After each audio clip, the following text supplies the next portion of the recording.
காலை 9 மணியிலிருந்து இரவு 12 மணி வரை ஜூலை 29 ஒரு நாள் மட்டும்.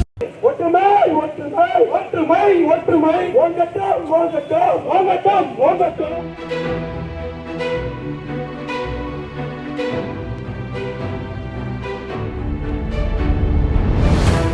திருவாரூர் மாவட்டம் மன்னார்குடியிலிருந்து பட்டுக்கோட்டை வரையிலான ரயில் பாதை திட்டப்பணிகளை விரைந்து முடிக்க வலியுறுத்தி அரசியல் கட்சியினர், வர்த்தக சங்கத்தினர், லாரி, ஆட்டோ உரிமையாளர்கள் மற்றும் ஓட்டுநர் சங்கங்கள் உள்ளிட்ட சங்கங்களைச் சேர்ந்த 1500க்கும் மேற்பட்டோர் மன்னார்குடியில் கவன ஈர்ப்பு பேரணி நடத்தினர். பேரணி முடிவில் வருவாய் கோட்டாட்சியரிடம் கோரிக்கை மனு அளிக்கப்பட்டது.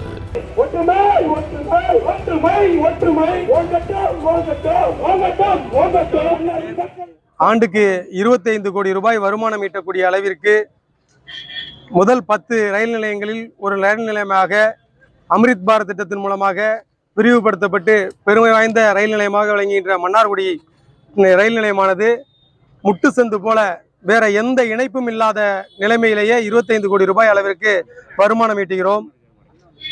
இந்த ரயிலுக்கு மற்ற சுற்றியுள்ள ஊர்களுக்கெல்லாம் இணைப்பு இருந்தாலும் மன்னார்குடி ரயில் நிலையத்தில் இருந்து வேற எந்த ஊருக்கும் ரயில் இதுவரை இணைப்பு இல்லை. 12 ஆண்டுகளுக்கு முன்பாக பட்டுக்கோட்டை ரயில் பாதை திட்டமானது அறிமுகப்படுத்தப்பட்டாலும் மத்திய அரசு, மாநில அரசு அவர்களுடைய மந்தநிலை போக்கினால் இது பெரிதும் பின்தங்கியுள்ளது. தற்போது மத்திய அரசு 27,000 கோடி ரயில்வே திட்டத்திற்காக நிதி ஒதுக்கியதாக ரயில்வே அமைச்சர் அவர்கள் நேற்று மக்களவையில் தெரிவித்தார்.